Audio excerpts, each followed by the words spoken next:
Bueno, vamos a continuar nuestra serie de predicaciones acerca de cada uno de algunos cantos que nosotros vemos en la Biblia, cantos que se refieren que personas dieron y que personas, valga la redundancia, cantaron para poder exaltar a Dios y exaltar algunas cosas que Dios hizo.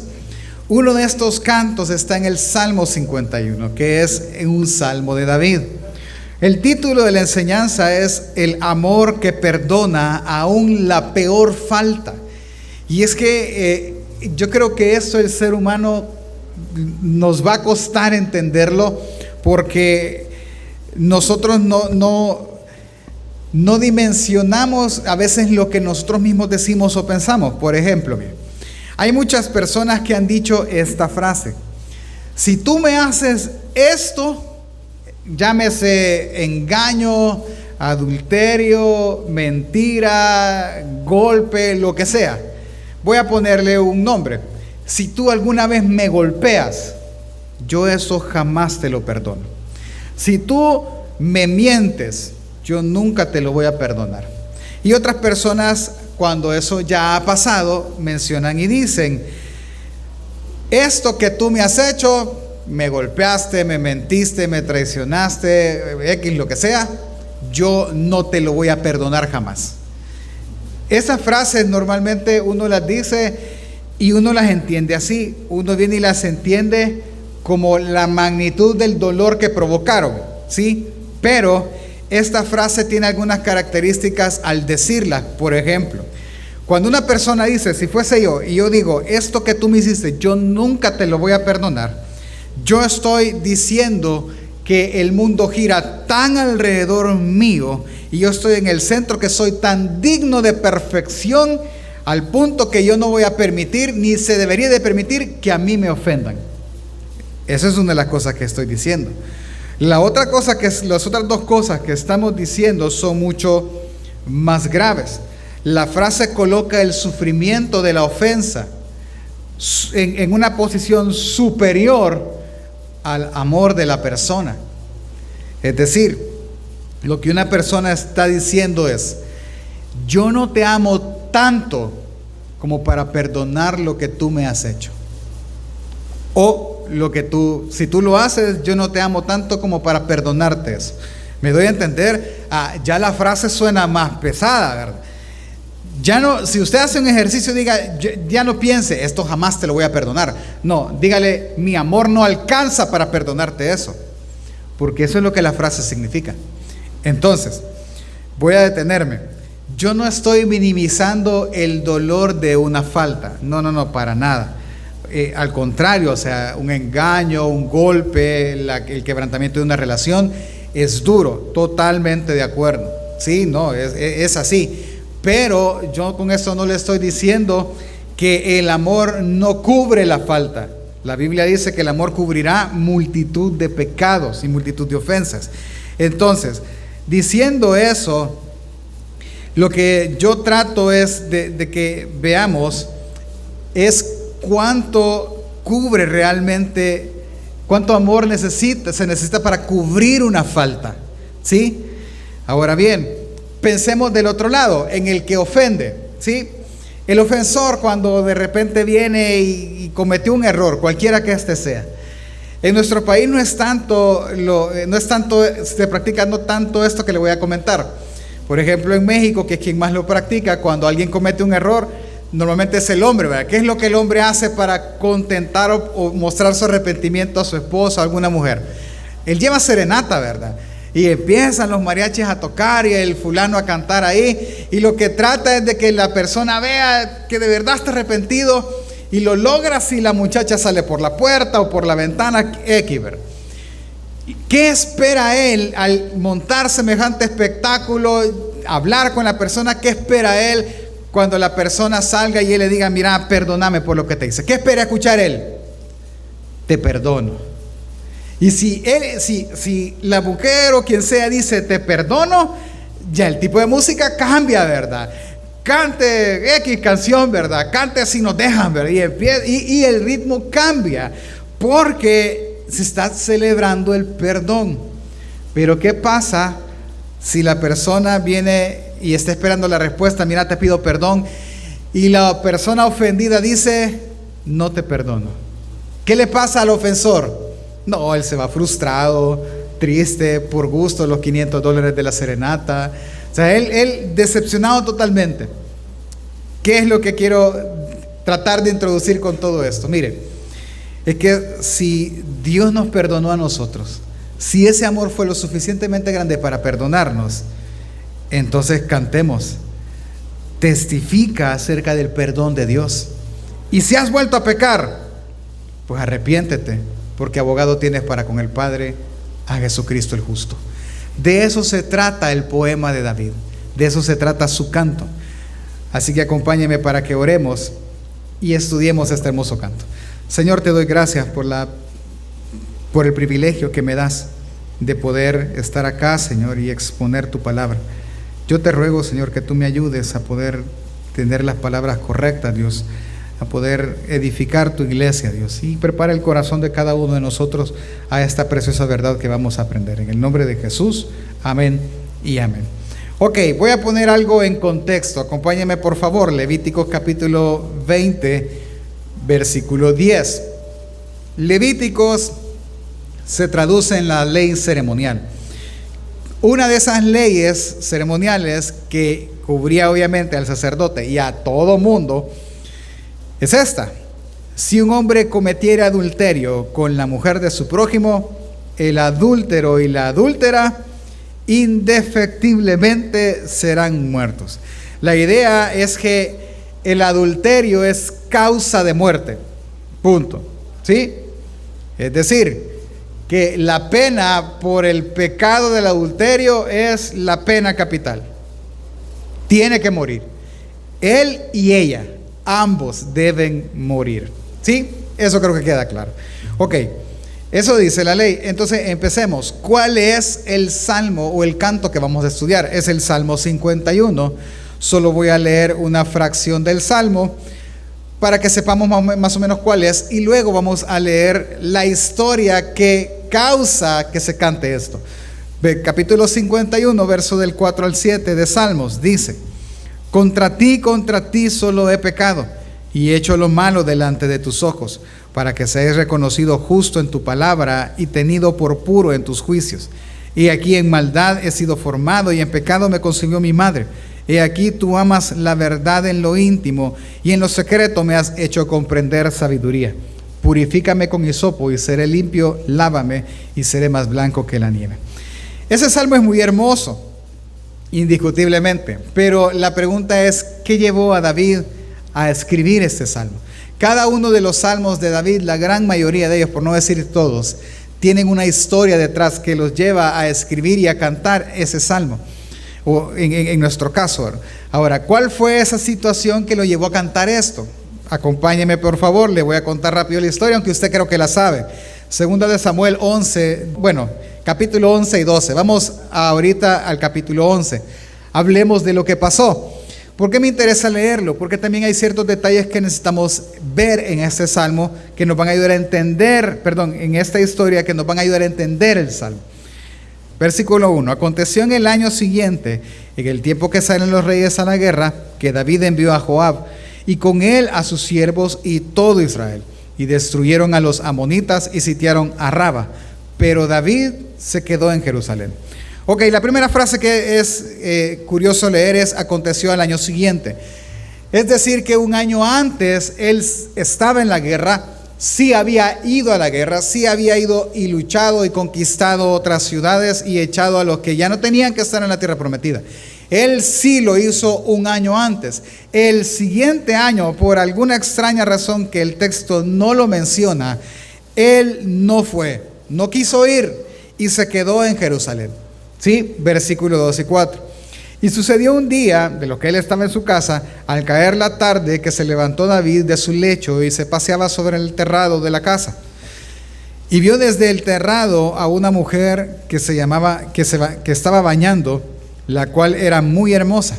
Envió David a preguntar por aquella mujer, y le dijeron: aquella es Betsabé, hija de Eliam, mujer de Urías Eteo.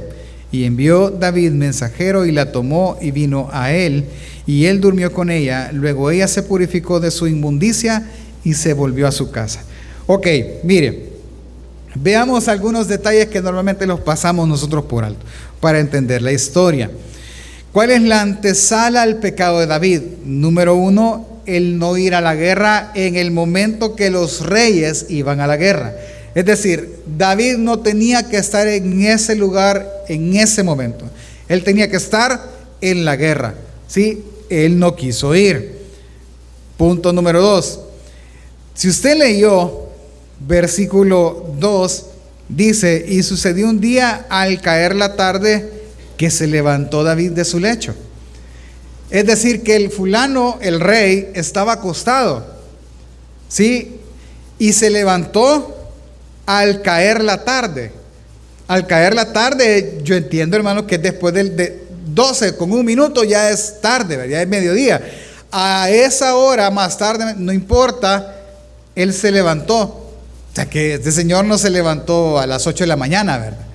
No, él no hizo nada, se levantó y se fue a caminar al terrado. Me voy a detener, pastor, quiere decir que, pues sí, levantarse tarde es pecado. No es el tema. Yo lo que quiero que veas el perfil de él ahorita.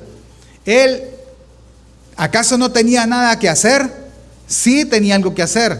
¿El qué? Estar en la guerra, y no lo quiso hacer. Al contrario, dijo: mejor me duermo. Se levanta tarde y ni siquiera se levanta a juzgar, sino que se levanta y va a caminar al terrado. Es decir, empieza a caminar por la terraza, pues no hay problema, a ver qué veo. Y casualmente ve a esta mujer bañándose y le es atractiva. El cuadro que describe realmente es de una persona ociosa, de una persona que no está buscando nada que hacer, simplemente está pasando el día. Alguien podría decir: pastor, ¿es el rey? Sí, es el rey, pero el rey tenía que estar en la guerra. Esa era su ocupación en ese momento y no lo estaba haciendo. Así que lo que David no vio, que nosotros debemos de ver, son evidencias de que algo en el interior de la persona está mal. Porque la obligación la tenía, el deber lo tenía. Lo que él no vio es esa evidencia, que su corazón estaba a saber en qué, que lo llevaría a pecar. Porque él ve toda la misma secuencia de la tentación de Adán. Vio, lo codició hasta que lo tomó. Es lo que menciona Santiago, que uno empieza a pensar por su propia concupiscencia y de repente lleva a la acción. Eso él no lo vio. Él no vio que estaba en ese justo momento. Así que eso se llaman evidencias de que algo está mal. Como por ejemplo, en nuestro caso, nosotros debemos de estar atentos a esas evidencias que dicen que nuestro corazón está mal. Por ejemplo, ya no leo, hoy veo y no leí la Biblia. Hoy no oré, hoy quise gritarle a fulano. Hoy no quise ir a la iglesia. Hoy de verdad tengo días de no orar. Cada una de esas cosas son evidencias de que algo está mal adentro. Y es donde uno debe de venir y sentarse y reflexionar qué está mal adentro, que es algo que David no hizo. Sigamos el relato. Viene él, vio a la mujer, no le bastó, preguntó quién era ella, le dijeron que era casada. Viene él y dijo: bueno, hay un interés, me interesa. Mandó un mensajero, mandó por ella, adulteró. Estando ella casada, obviamente, ella viene, se limpia de su inmundicia y se va. Y aquí no ha pasado nada. Hasta ese punto cualquiera pudiese decir: ¿quiénes son los que saben? Sabe el mensajero que la fue a traer. Sabe a quien le preguntó.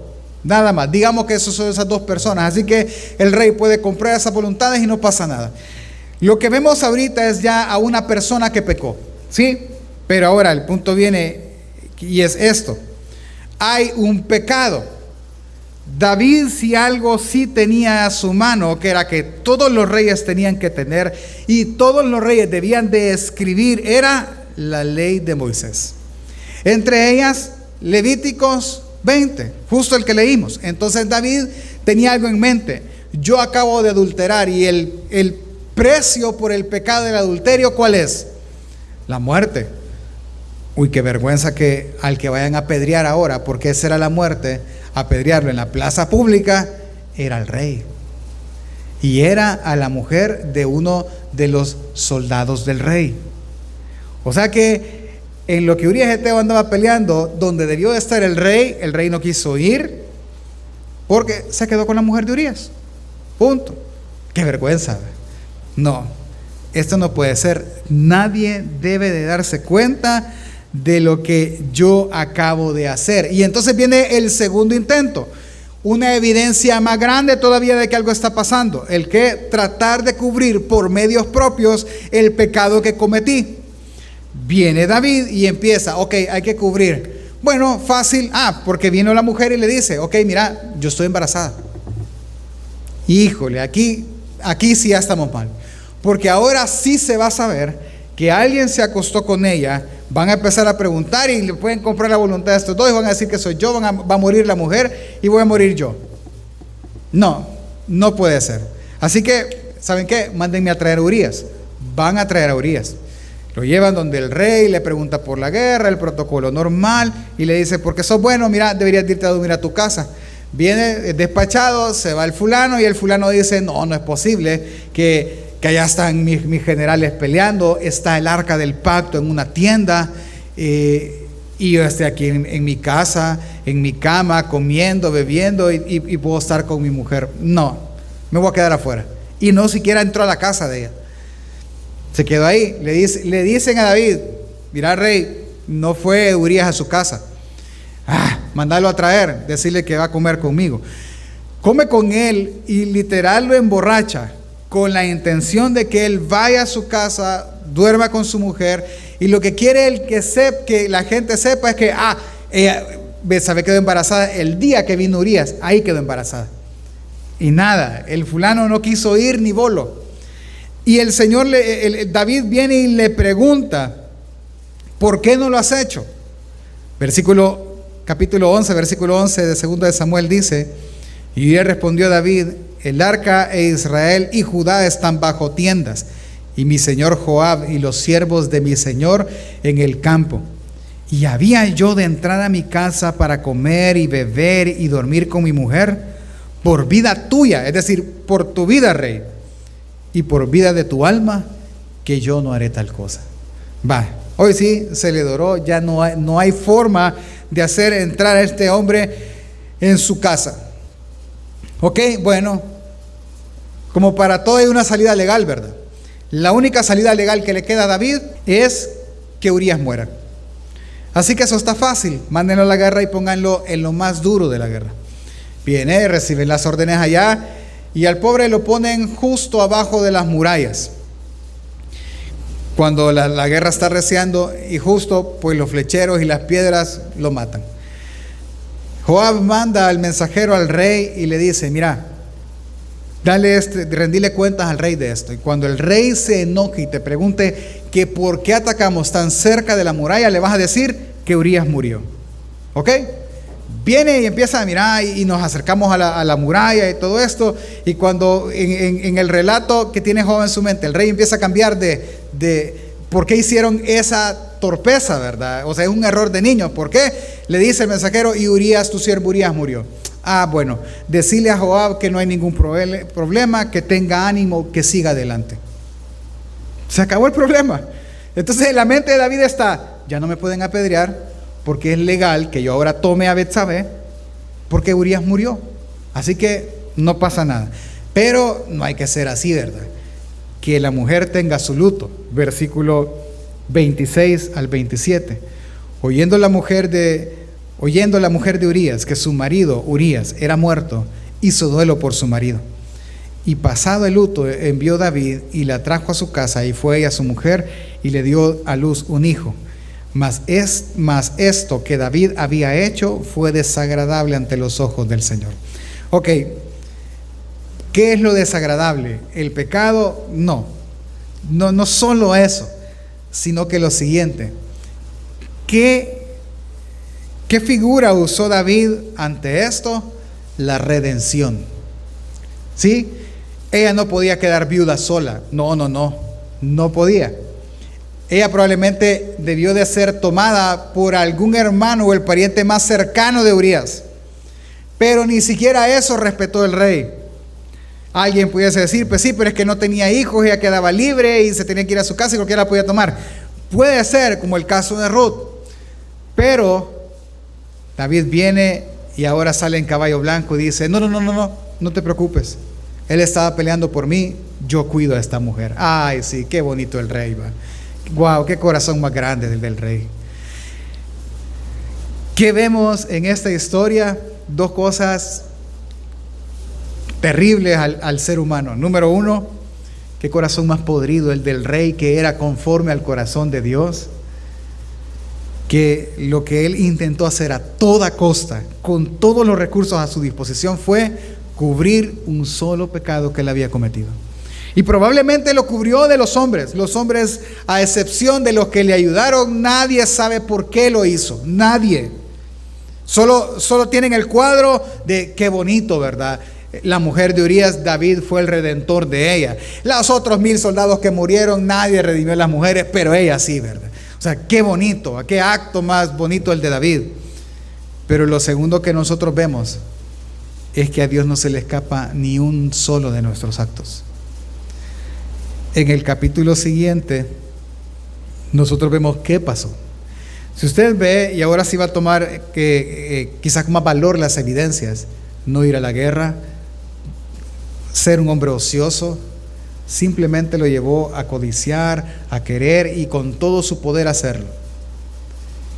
Él no tomó en cuenta las evidencias de lo que estaba haciendo hasta que pecó. Y una vez pecado, vemos a un hombre que trata de cubrir con todos sus recursos el pecado que ha cometido. Pero obviamente no se iba a cubrir de los ojos de Dios. Al día siguiente, 2 Samuel 12, el capítulo siguiente, del 9 al 10, llega Natán el profeta, versículos 9 y 10 dice: ¿por qué pues tuviste en poco la palabra del Señor haciendo lo malo delante de sus ojos? Les voy a contar lo que pasó. En el capítulo 12 llega Natán y le cuenta la parábola, aquella famosa parábola. Mira, un fulano agarró la única ovejita que tenía su vecino y se la comió para atender a uno de sus invitados. ¿Qué tiene que hacer? Que muere y pague 7 veces más. Vaya rey, ese eres tú, les. Y le empieza a decir por qué. Tú mataste a tu siervo Urías y tomaste la mujer de Urías haciendo lo malo ante los ojos de Dios. Así que le dice estas palabras, verso 9: ¿por qué tienes en poco la palabra del Señor haciendo lo malo ante sus ojos? A Urías te heriste a espada y tomaste por mujer a su mujer y a él lo mataste con la espada de los hijos de Amón, por lo cual ahora no se apartará jamás de tu casa la espada, por cuanto menospreciaste y tomaste la mujer de Urías Eteo para que fuese tu mujer. El punto es simple, véalo en esta actualidad. Un hombre X viene y ve a una pareja de esposos, ve, esa señora me gusta, maten al fulano para que no sea adulterio, mátenlo y así yo puedo casarme tranquilamente con ella. Eso fue lo que él hizo. Así de desagradable. Y no le importó la ley, no le importó saber que podía morir y que debía morir. ¿Qué hizo David ante esa acusación? Versículo 13 del capítulo 12. Entonces David dijo a Natán: pequé contra Dios. Me voy a detener. Es como que si lo vemos en el cuadro y lo imaginamos, ¿sabes qué, Natán? Pequé, va. Qué mal. No lo hizo así. Es ahí donde en lo personal creo que él canta el Salmo 51, pero probablemente no sea así, lo compuse después. Cuando él dice eso, aparte del castigo impuesto de que la espada no se va a quitar sobre su casa, hay otro castigo. Y es que ese hijo, el hijo de ese adulterio, iba a morir. Tiene que morir. Porque alguien debe morir. El rey debe morir. Betsabé debe de morir. Viene y le dijo: tu hijo, el que es nacido de Betsabé, va a morir. Así que tranquilo, no te preocupes, el niño va a morir. Y David empieza hacer ayuno y arrepentirse y no comer, llorar y estar de luto antes que el niño muera, en lo que el niño está agonizando y bien enfermo. Una vez el niño muere, él viene y come pan y dice: bueno, ni modo, ya murió, tráiganme pan, me cambio mis vestidos, démosle todo, no pasó nada, Dios no perdonó al niño, ya murió, así que sigamos. Y sus consejeros le preguntan: y ahora, ¿y por qué no estás de luto cuando ya tu hijo murió? ¿Y qué voy a hacer si ya murió? Pues no puedo hacer nada. Comió, bebió, se cambió, fue a consolar a Betsabé, durmió con ella, queda embarazada otra vez la señora y nace Salomón. Y la historia acaba ahí. Pero hay algo en la historia que nosotros debemos de recalcar. Es ahí donde David escribe el Salmo 51. El Salmo 51, al entender, al conocer la historia, toma realce lo que él dice. Lo que nos enseña Samuel en esta narrativa es que no hay pecado que para Dios esté oculto. No lo hay. Dios ve absolutamente todo. No hay pecado que se pueda cubrir por obras humanas o por actos humanos. En su momento saldrá a la luz. Y aunque no salga, Dios ya lo vio.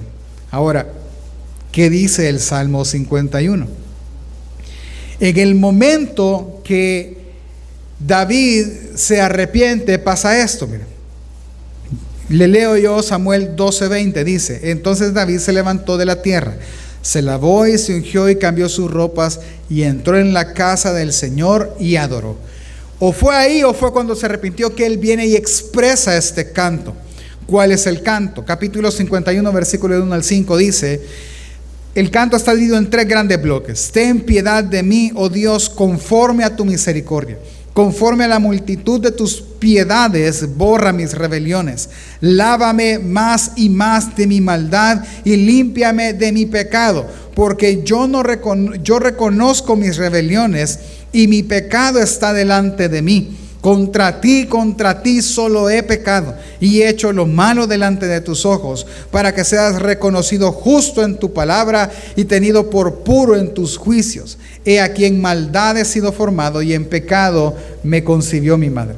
Voy a explicar algo, y es que acuérdense que esto es una canción, esto es un canto.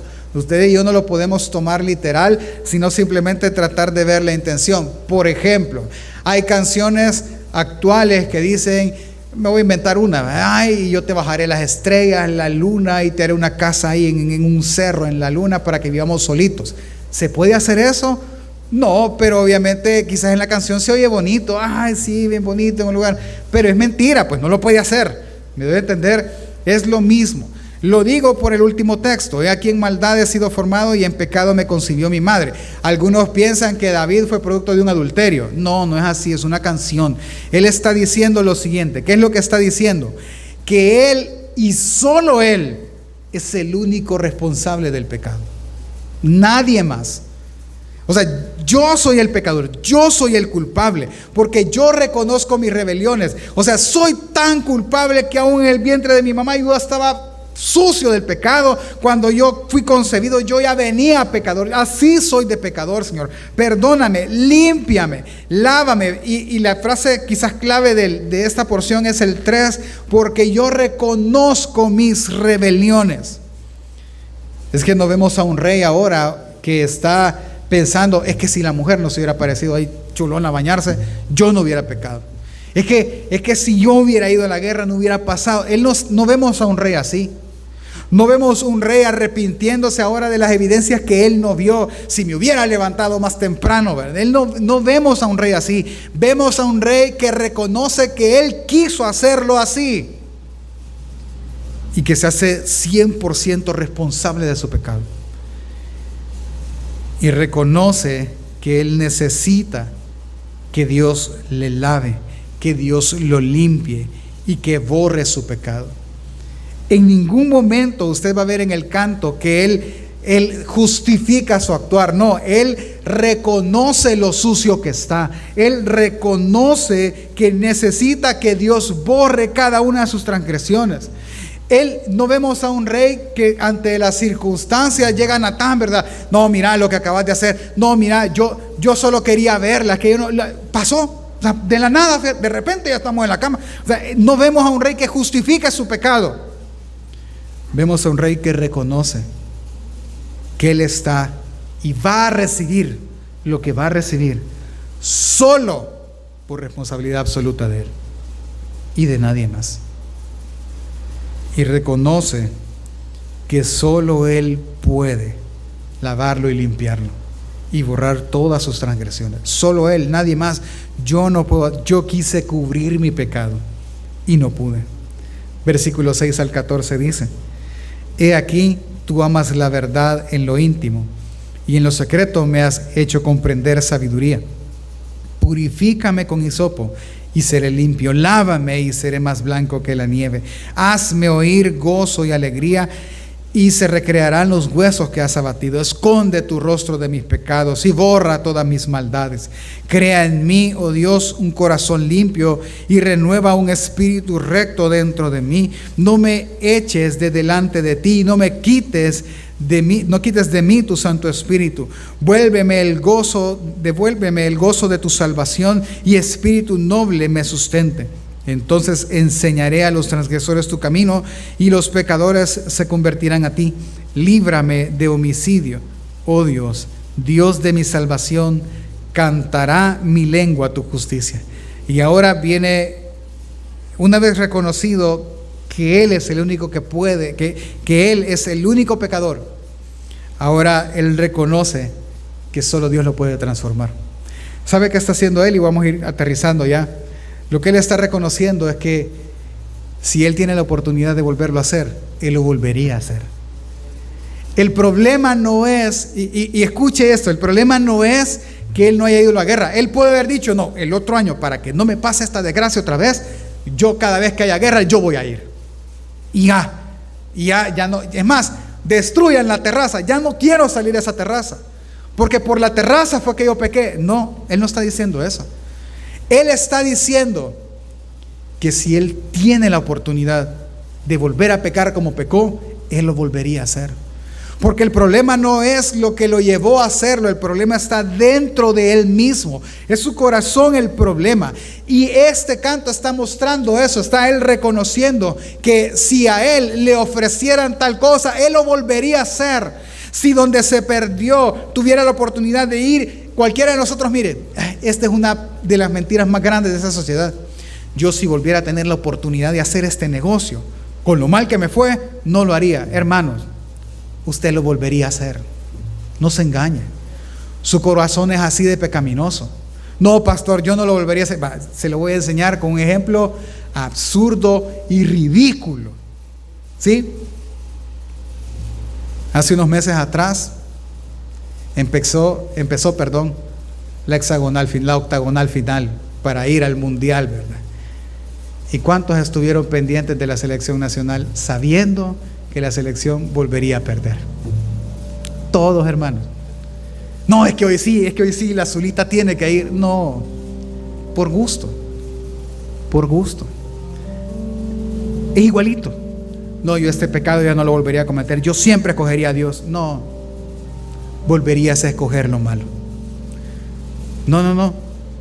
No, pastor, es que ya sé. Mira, yo lo que voy a hacer, me voy a levantar temprano, voy a hacer todo lo que tengo que hacer, voy a llegar temprano a la iglesia para...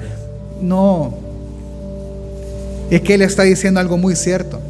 No es el problema las circunstancias que te evitan hacer las cosas para Dios o no pecar contra Dios. No es eso. El problema es tu corazón. No es la internet, no es el dinero, no es la muchacha, no es el muchacho, no es tu jefe, no es mi jefe, no es nada. Es tu corazón. Es tu corazón el que dice: Dios quiera que despidan a este maestro que tengo por jefe. Es tu corazón quien lo dice, nadie más. Así que vean lo sincera de esta oración. Él no está diciendo: Señor, cambia mis circunstancias para ya no pecar. No, Él está diciendo: lava mi corazón, hazlo tú, hazme oír gozo, hazme oír alegría, lávame, bórrame, renuévame. Eso es lo que está diciendo Él. Yo soy el problema, a mí ayúdame. Por eso es que Él es un hombre conforme al corazón de Dios, porque Él reconoce su responsabilidad y su necesidad. Él entiende que solo Dios puede hacerlo. Y por lo que es conforme al corazón de Él también es que hay una frase a la cual Él le tenía temor. Versículo 11: no me eches de delante de ti. ¿De dónde sacó esa idea David de ver a Saúl? De cuando el Espíritu de Dios se apartó de Saúl. Él no quería lo mismo. No, Señor, renuévame, por favor, renuévame. No me hagas eso. No me lleves a donde lo llevó Saúl su pecado.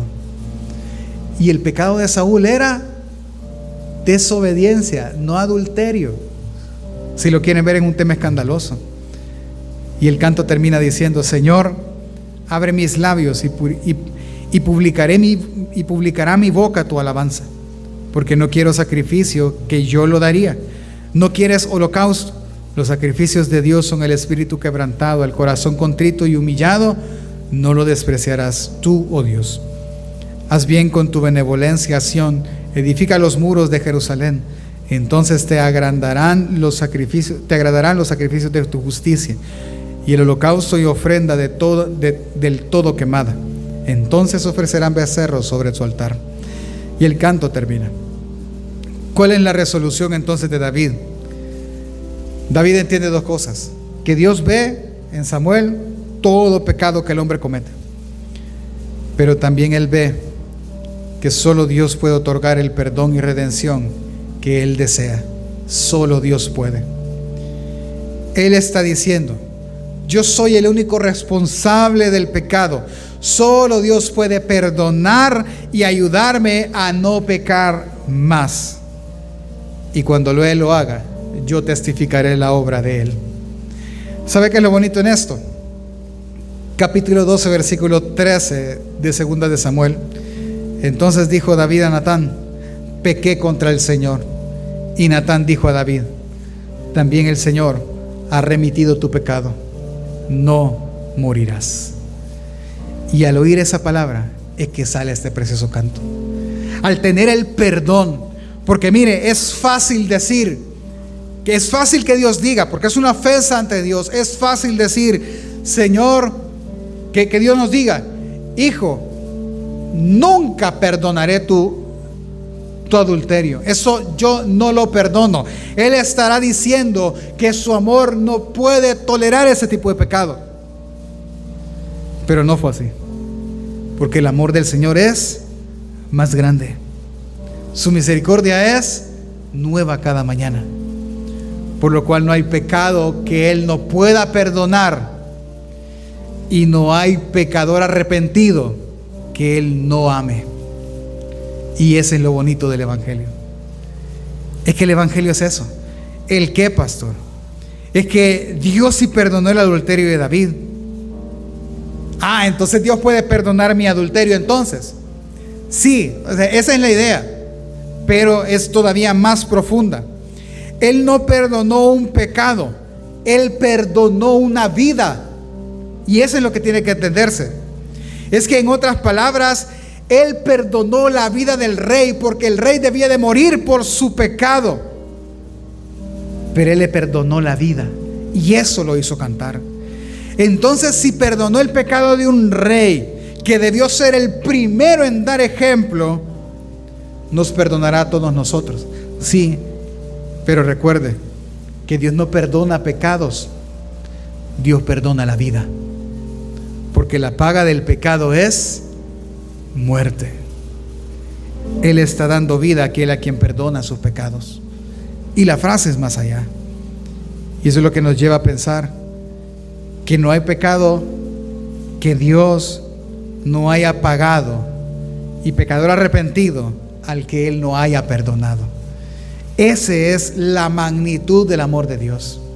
Si a usted le han dicho alguna vez: ese pecado jamás te lo perdonaría, esa persona no es, el amor de esa persona no es tan grande como para perdonar la falta. Pero el amor de Dios es tan grande que no hay pecado de un pecador arrepentido que Él no perdone. Y por eso canta. Y su canto es: perdóname aún así, lávame, transfórmame, haz que solo pueda oír dicha y alegría.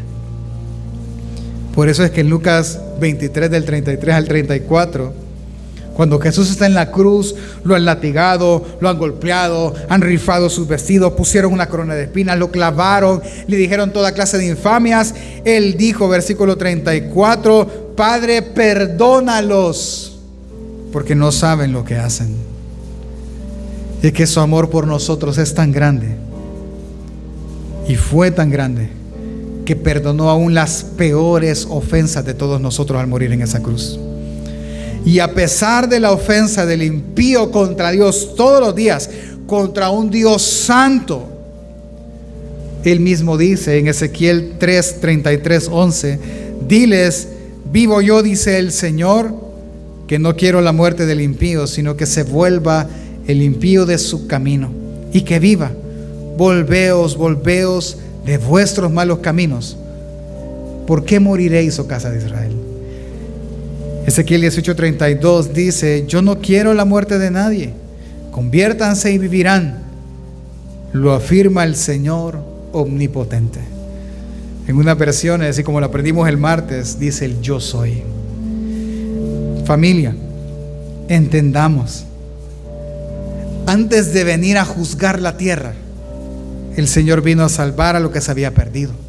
Él vino a llamar al pecador al arrepentimiento. Él vino por los enfermos de pecado y no por el justo. Él vino por el que no tenía pastor. Él vino por los que habitaban en sombra y de muerte. No hay pecado que tú y yo hayamos cometido que el Salvador no pueda perdonar. No hay nada. Y ahora, no es el tema, pero déjeme enseñárselo rápidamente. Ahora entendamos el matrimonio y por qué el adulterio es tan así y por qué el amor es tan grande que Dios perdonaría el adulterio de su iglesia, como perdonó el adulterio de su pueblo siempre.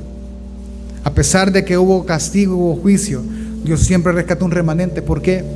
Porque el matrimonio es figura de Cristo y de la iglesia.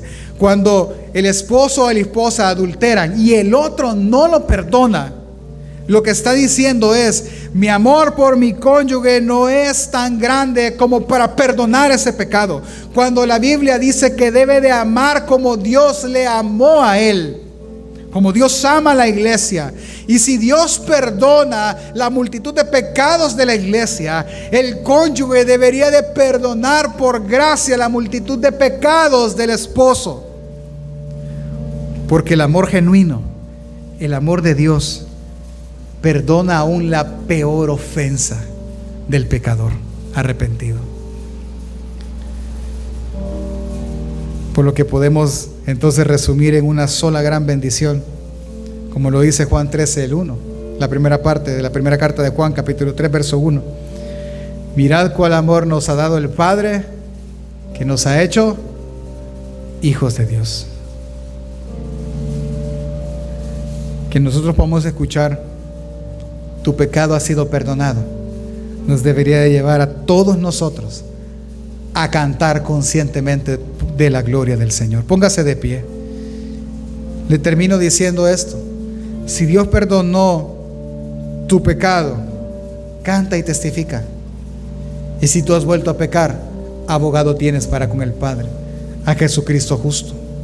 Si lo quisiéramos aplicar brevemente, primero haz algo que para mí creo que es lo más importante.